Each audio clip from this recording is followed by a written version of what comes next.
So it's been 6 months since I started. I want to talk about the whole journey today. I hired 3 different people to come on my team, and each one of them quit. Watch until this point and you're wondering, like, why would I even listen to this guy? This guy has no results. Why would I listen to him?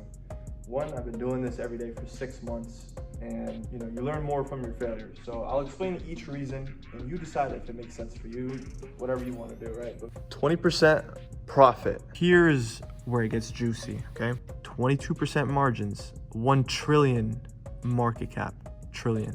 So I don't know what I was thinking. Like, you got to stand out. In any business, you have to stand out.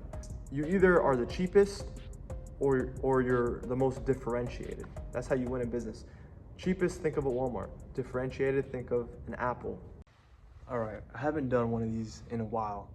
If you're new to this, you're gonna be a bit confused. And if you're a consistent subscriber, you're probably wondering, like, where the hell have you been? So for the new people, I basically document myself every single day building my business. And the business I was building it's called QLA. It's like a system. It's basically private equity, where you buy multiple companies that are all similar into a roll-up of a portfolio, and then you sell the portfolio at a higher value than you originally bought it at.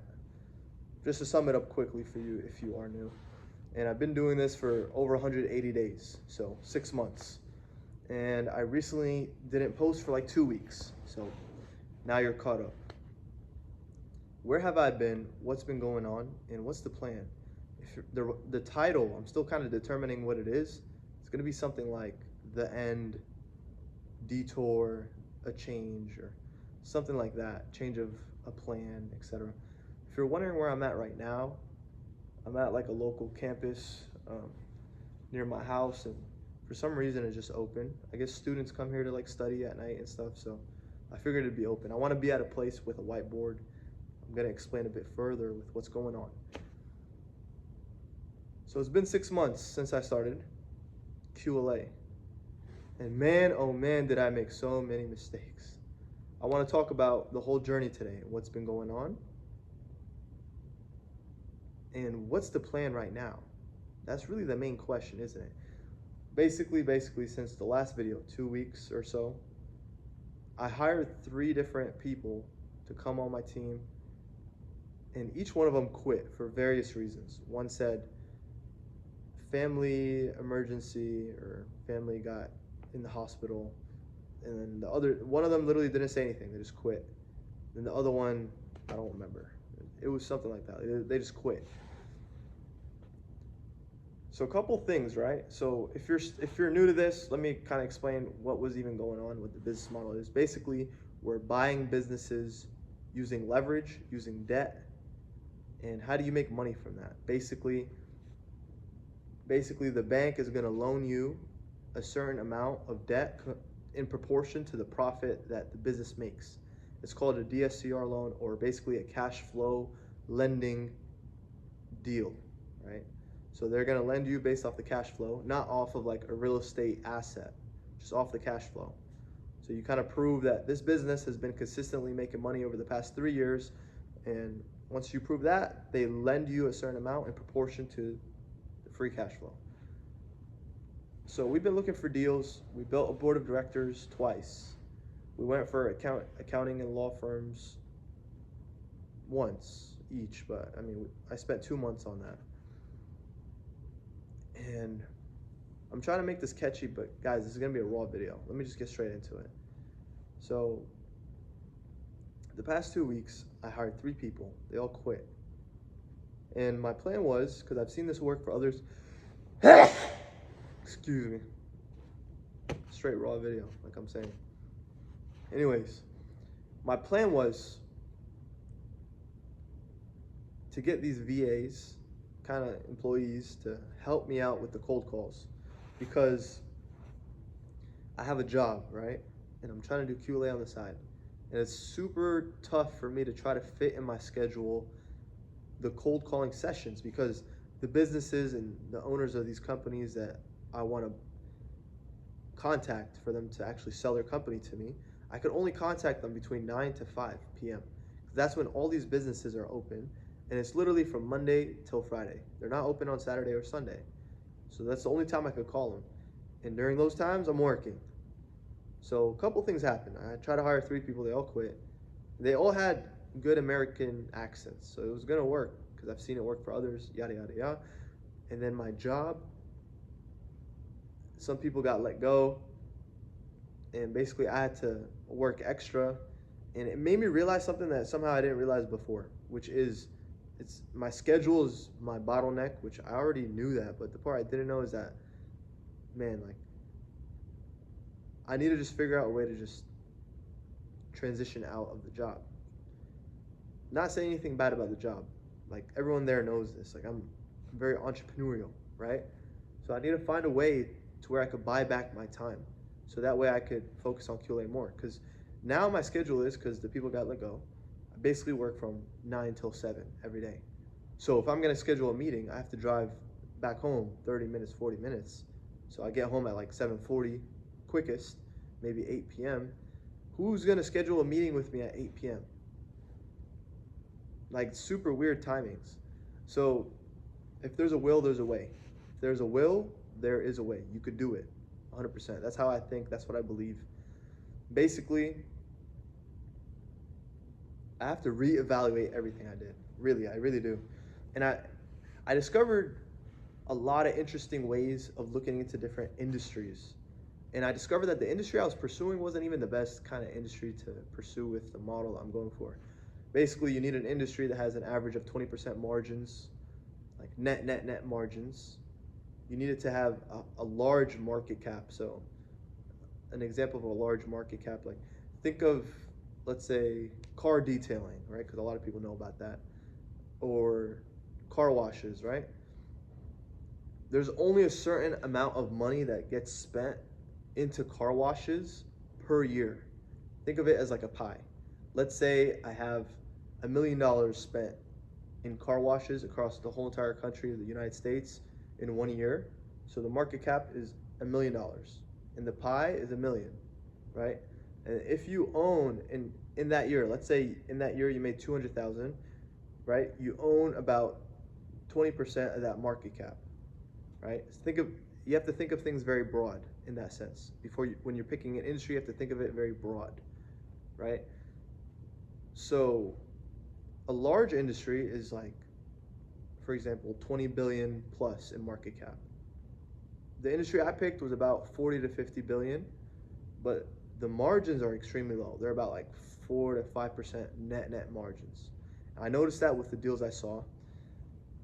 So that a couple things I noticed, right? It's very fragmented, but there's a lot of QLA people that are in the industry I was in. I was in home health, home care, hospice, those kind of companies.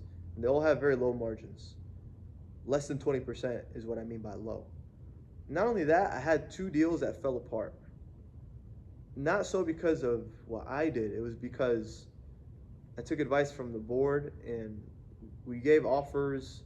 It kind of took a while for us to get to the offer stage, and the owners were just not motivated. That's the truth. Even if they are motivated, I'm gonna acquire this business that only gives me 5% margins. Like, it's gonna be very tight on the margins.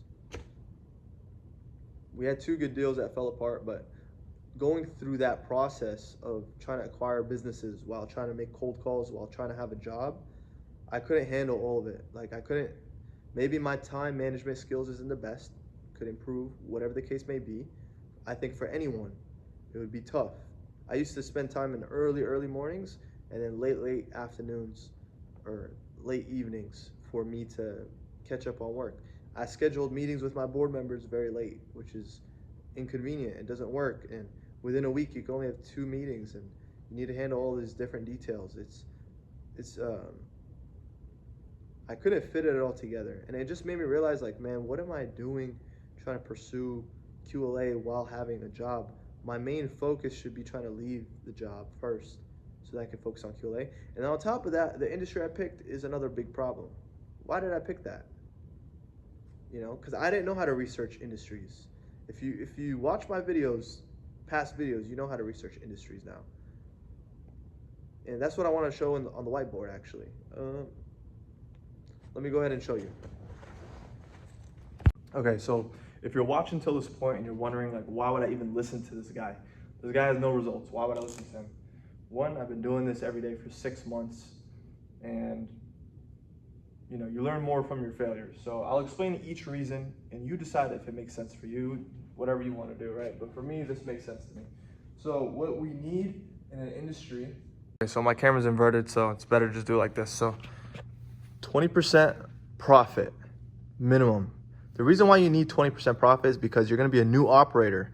So you need to have room for mistakes. If it's 5% margins, you don't have the room and you might go bankrupt. So you need 20% margin. You need it to be fragmented. I'll explain that more on the computer, but what that means is that there's no monopolies. There's no big companies. There's no big pharma. There's no tech monopolies or anything like that. There's no big companies that dominate. There's a lot of small players, mom and pop shops. That's fragmented 70%. You need high market cap, which is over 20 billion in market cap. I'll show that in a second. You need small players. You need over 2,000 companies within the specific sector. Let me show you. All right, so this website right here shows you so many industries that you could evaluate and you could understand, right? So some popular ones, you got home care providers in the US, right? So these are stats in the United States alone. Okay, so first thing off bat, you see 7.1% profit margins on average, right? You see 137 billion in revenue per year in this industry, okay? So this number is all right, 137 billion. Profit margins isn't great. Establishments or enterprises, basically there's so many of these businesses in the United States, over 500,000, okay? So it means it's very fragmented. There's a lot of players in general. Something else to note is the compound annual growth rate. This is what it's been so far for like the past 20 years.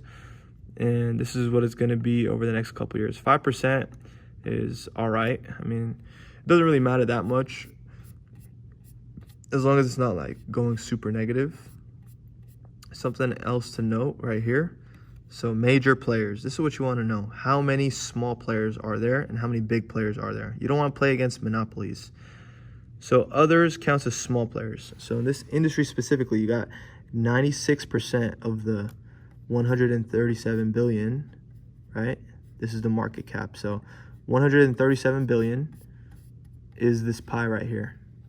So out of this pie, out of the 137 billion, 96% of that market is small players. So that's good. The only problem is this right here. Because as an operator, it's a higher risk, right? This is another one. You got hospice, which is similar to home care. If you don't know what they are, basically this is like a nurse that comes to old people's homes and takes care of them. Hospice is like when people are about to die and they're in the hospital, you have a nurse that takes care of them. So these things aren't free, right? So again, 11,000. And if you look at the board on number 4, anything above 2,000 is good on this number. Okay, same thing with the landscape. You got over 90% that's fragmented. Remember, fragmented 70% and above is good.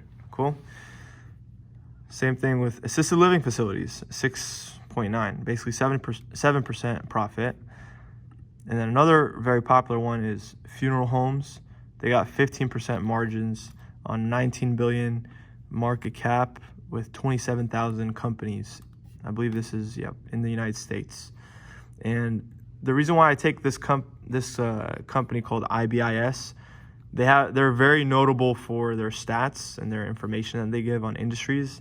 They're very, very well known, and I've heard about them for the past half year or so of me doing this. So I know their stats are fairly accurate. Not only that, I've also talked to different company owners that own companies that I've asked about, and these numbers tend to be very accurate. So 76% fragmented. You got this guy owns 19% of the 20 billion. So, I mean, they're making money. Another popular one is dentists. So they almost have 200,000 companies in the United States that are dentists, 15% margins, and this market cap is beautiful, right? That's very great numbers. Fragmentation, you got 98%. Cool, but I mean, the profit is 15% on average. Now, let me show you some good ones. All right, Prepare to be amazed. All right, gas line, pipeline, transportation in the U.S. Now, a lot of these good ones, sorry about that. A lot of these good ones are going to be very unsexy, okay? Just want to warn you. So this has 40% profit margins on average, about 40 billion in market cap. It has about 2,000 companies, right? And if you look at the fragmentation, I don't think it has it in this one. I don't know why they didn't add it. But if you've done this a lot, you could tell when something's fragmented. If it's over 2,000 players with a big market cap like this, it tends to be fragmented. Here's another example. Plastic surgeons in the US. They're not 20%, they're almost 20%. They're 18.6%, 24 billion in market cap, 14,000 companies. And the market, man, do they not have it in this one either? Man, this is making me look bad, huh? Yeah, no, this is the services segmentation. All right, let's move on to this one. So another surgery center. This is ambulatory surgery centers. So the good thing about this is that it's not like a hospital. They do the surgery and they leave same day. It's about 22.6% profit margins, 45 billion market cap, 10,000 companies. And look at the fragmentation. Major players, you got 98% is small players. So this industry is a way better industry to pursue than a home care or a home health or whatever. Laundromats, these are very popular. A lot of people go for this when they're beginners. 22% margins, 21,000 businesses. The market cap is really low, 6 billion. And, you know, it's going to be fragmented. I mean, you could just tell right away. About 84%. Anything above 70 is pretty good. This one's another crazy one. So inland water transportation in the US. About 8 billion market cap, which isn't very high. You got 22% margins. You got almost 5,000 businesses. And then if you look down here, you got large fragmentation. Okay, but 8 billion market cap. Now, here's where it gets juicy, okay? Life insurance and annuities. This one is insane. 22% margins, 1 trillion market cap. Trillion, with almost 7,000 businesses. And check this out, market share 98%, which is crazy. Another super insane one, right? This right here is like wealth management companies, portfolio management, wealth management. Like they manage rich people's money, basically. They're kind of like banks. You got 403 billion market cap, 36% margins. And you got 186,000 companies. And if you look at the fragmentation, 94% is the fragmentation in this industry, which is insane. Anyways, enough of the geek shit, right? I'm sure a lot of you that watch these videos love numbers, right? So maybe some of you can appreciate that. It's always funny. It's really funny to me that I'm always at these colleges, universities, making videos, studying, doing research, taking action, right? But I'm not even in school. I'm a dropout. It's kind of funny. I'm here in the middle of the night. It's kind of weird, but whatever. I don't really care. Anyways, guys, I did literally almost every mistake in the book. Starting off with my chairman. If I'm gonna do this again, if I'm gonna go around 2, let's say I get to escape my job, right? Escape. I think that's the right word, the operative word to use in this situation. Now, if I'm able to do that, what happens next? So many things that I want to touch on. So first of all, these videos, I'm gonna switch up the type of videos that I make. Instead of these raw, genuine, kind of unsexy kind of content, needs a bit more spice or whatever, I'm gonna leave it as that. I'm gonna leave it on my channel and I'm gonna totally switch up my video style. So the next day after this video, you're gonna see a totally different kind of video. And hopefully some of you can appreciate it. If not, it's all good. But you know, you gotta evolve, you gotta change, you gotta try things. So in the meantime, that's what I'm gonna do with the channel, right? So I'm not gonna stop making content, it's just gonna be a little bit different. I'm gonna I have a plan set in place to escape the job, and I'm not gonna talk about it until it starts working, honestly, right? But it's already set in motion. It's been set in motion a couple months ago. Round 2, and what mistakes can I do to avoid it in round 2?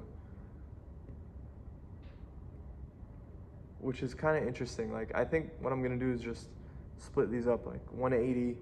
You know, it was the first round of me doing this, and I'm not done doing it. I just need to fix. I need to fix my foundation. I'm gonna reread your first 100 million, and I'm gonna follow literally all the steps where it says like follow, or you have to do one thing that scares you every single week.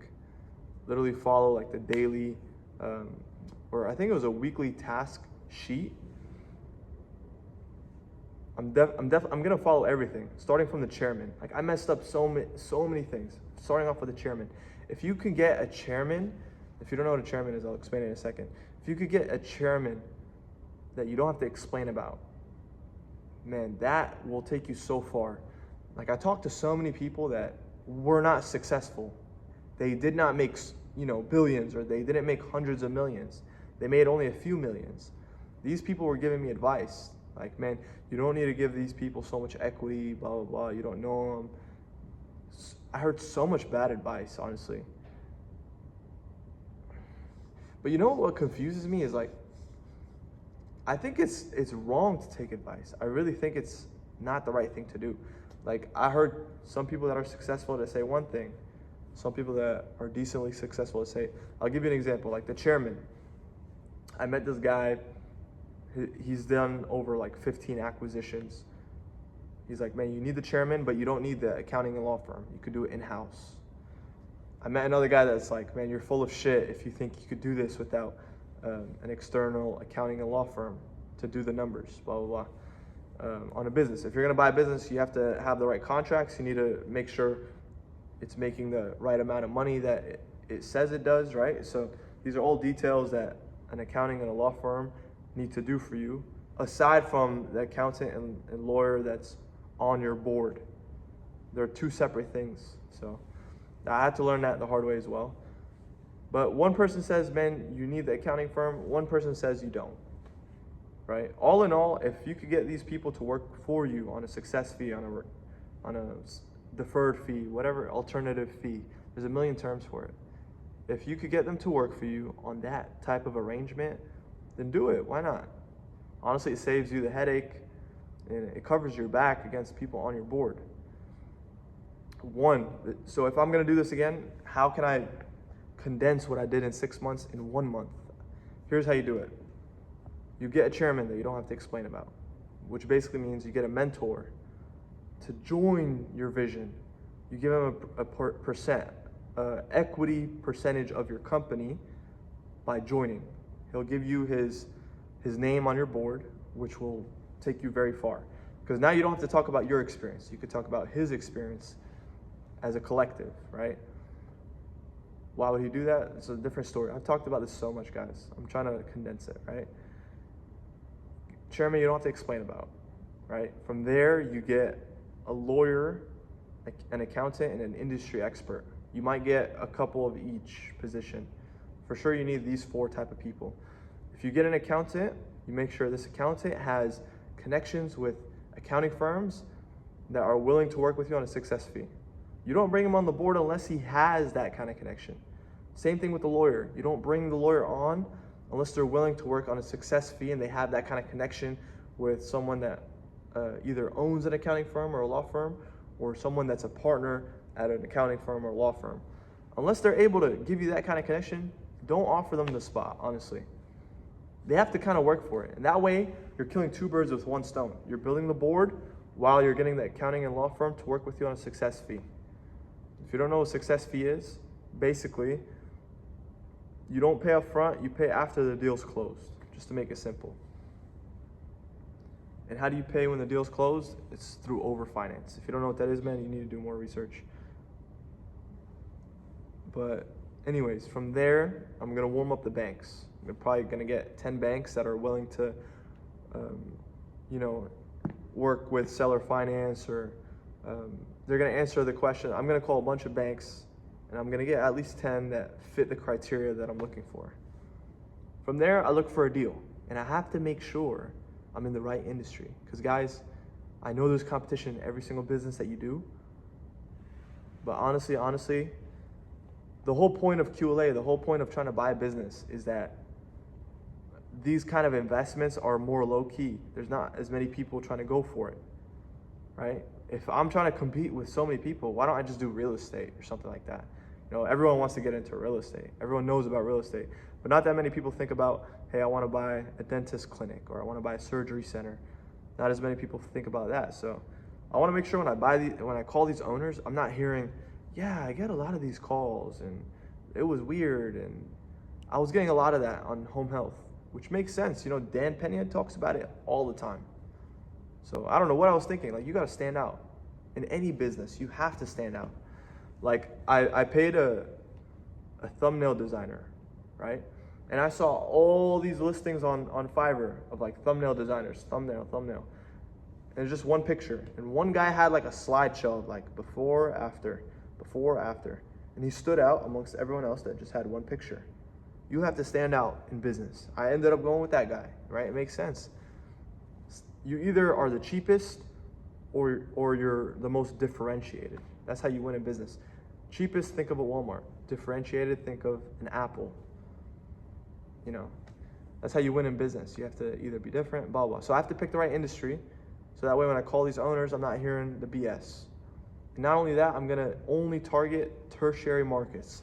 I'm gonna go for like middle America. I don't care where it is, I'm gonna go for it. And I'm gonna make sure that I get it for a certain kind of multiple. I think with the banks, it depends, man. They might be willing to go for up to 4 times a multiple on a certain kind of DSCR, maybe 5.5 times multiple. In my first deal, I understand it a lot more than I did before with overfinance, etc. If you find a solid deal, man, you could overfinance the deal. Like, I met this guy, he's been looking for a deal for 2 years and he overfinanced the deal and made $600,000 from one deal in cash while you got to buy the business. That's called overfinance. Basically, you kind of get paid up front. How do I explain this quickly? You have to do some research, man. It's a numbers thing. Like, you have to make sure the debt is proportional to the cash flow in a certain way, right? Let's say I buy a business that makes $500,000 profit, and I make sure my debt let's say it makes $500,000 profit, I buy it for $1 million or $1.5 million. So the profit, I multiplied it times 2 or times 3, which, you know, not crazy multiple. It's kind of like average. Maybe you could do 4 or 5 times multiple. The 2 to 3, let's say. So $500,000 profit that this business makes, I bought it for $1 million or $1.5 million, right?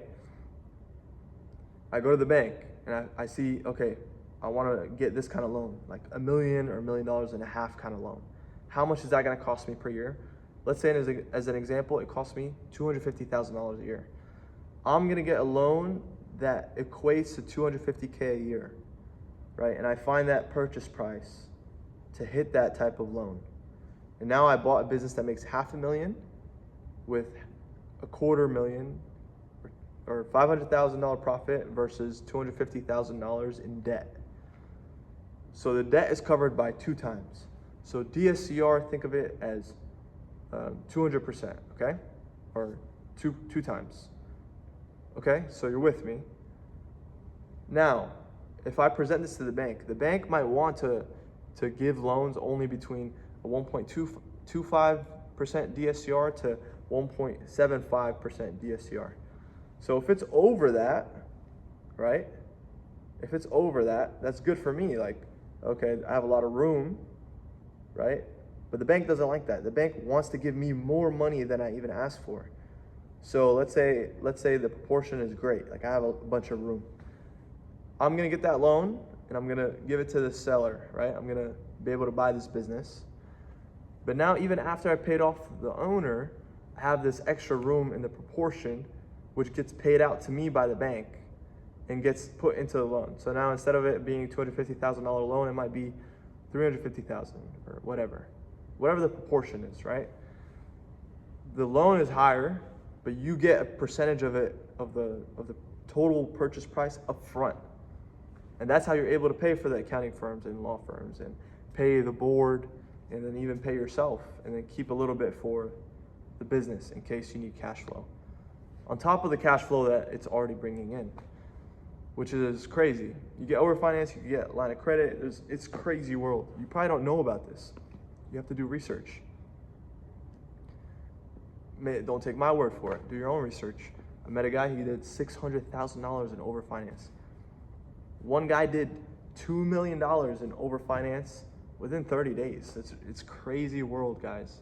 There's a lot of great deals happening. There's a lot of people that want to sell their business that can't find any sellers. In a lot of industries, there's so many industries. I showed you them. Anyways, guys, to you, it feels like it's been 2 weeks, but to me, it feels like, man, I've been at this every day. There's just so many things I'm working on while trying to escape my job, while making a YouTube video that's not even up yet, making this video,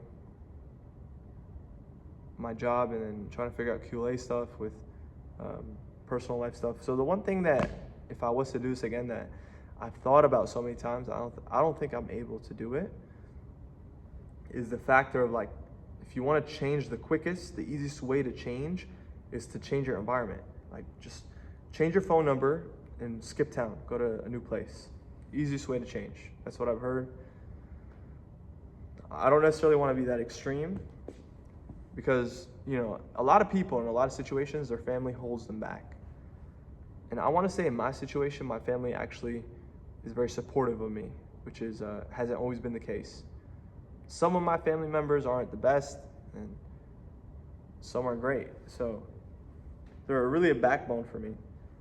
I don't know if I'd let that go, to be honest. I'm not really at that space where I let that go. It's very hard to do that, guys. I think that's probably one of the hardest parts. But definitely there's going to be a round two. So I really believe in this. It's the best way to create massive wealth in the least amount of time. When I say massive wealth, I'm not talking about $5 million, $6 million. You can make that in an overfinance portion of one deal. We're talking about creating a portfolio of companies while getting paid in the meantime. Portfolio of companies that have a higher multiple as you increase the EBITDA. You could sell off crazy amounts of money. I just may be delusional, whatever you want to think of me if you've watched this for the first time. Man, this guy's crazy. He's going to some place in the middle of the night. It's empty. Like, who is this guy? Whatever you want to believe is cool. Round two is coming for you guys who actually care and watch these videos. Round two is coming. But for now, I need to focus up on my personal foundation. I'm restarting it, man. I got to switch my industry. I had deals fall apart. I have the job situation. I have the course situation. If you're young and you're watching this, if you're an early entrepreneur trying to do this, learn from my mistakes. Watch my videos. I may have a few things. I may not have a few other things. I may be doing some things right, some things wrong. If you're actually truly smart, you'll learn from my mistakes, because it's literally on camera. And it will save you time overall. And what's crazy is I didn't even have to do all that. Like, just watching Dan Peña's videos, he literally talks about all this. And just speak with people that do QLA. Like, they literally tell you what to do, but yet you mess up. Like, I didn't understand the factor of, like, a chairman. I didn't understand that. I really didn't understand it. But then I started thinking, because I come across these rich people sometimes, and you come across people that are like, man, I would love for this person to be my mentor. And it's like, what's better than having a mentor is having a business with your mentor, which is like already the business model. So why am I not doing it? It's very interesting. I don't know. Learn from other people's mistakes. All right, I want to talk about a few things while I'm going to the car. So recently, I saw that Luke Belmar. If you don't know who that guy is, he's like an online guru that sells like courses, I guess, or a community or whatever he sells. So he got exposed for being fake. Like, he had He literally, his name is different. His name isn't even Luke Belmar. It's some other name. And like the way he made money and the way he grew up, like he said he grew up very poor, but he grew up in like a middle class in America. He said he was from overseas, like things like that. He just lied about everything. And a couple things stem from that, a couple ideas. So one, stuff like this is a lot harder than it seems, and it takes a lot longer than you think. And whenever people make it seem like really easy, or I think the biggest thing is like if you don't show your wealth in any way, you're kind of fake. I was saying that if you're not able to show your wealth in any way and show your results in any way, like you're not living in a big house or have cars or any kind of like wealth, like you could always say like I make X amount, but when you own something and you provenly own it, like Grant Cardone owns buildings, you could literally see his name on them. He owns jets, his logo is on the jet. Like things like that, like irrefutable, like you cannot deny it. Like, yeah, that's his. The only way you could get that is if you made X amount of money. So you have results, you're probably doing something right, you know? People start to listen.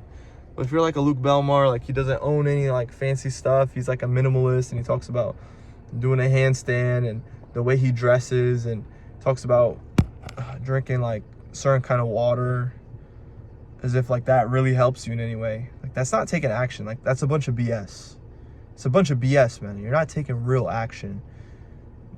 So like he's faking it. Like there's a lot of signs when, like I always kind of felt something about him. I don't even want to talk about him as much as like the idea of like faking things, right? Like this journey, I'm showing it raw. I'm not faking it like a Luke Belmar or whoever. Like my perception becomes a reality. It's kind of funny how that happens. Maybe I'm doing that to myself, but the truth is things are a lot harder than they actually seem.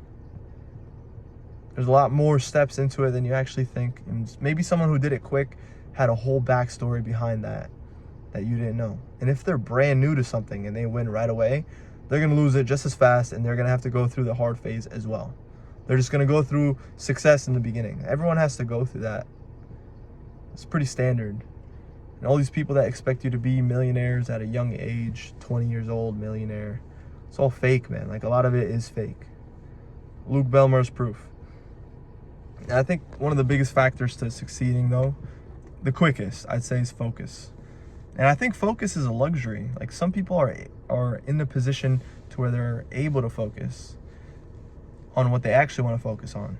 Sometimes there's steps of focusing on other things before you could focus on the thing you actually want to focus on. But focus is crazy, and that's definitely my biggest problem. And I understand that. But you got to fix your situation sometimes. You got to do certain things before other things come along. And that's just where I'm at. Maybe you think I'm wrong, whatever you think, that's what I'm going to do. I think that's the best for me. But for you, what are you focused on? How can you improve your life? Like the quickest, you got to focus. Okay, I got X amount of hours in a week, 156 or whatever it is, 152, whatever it is.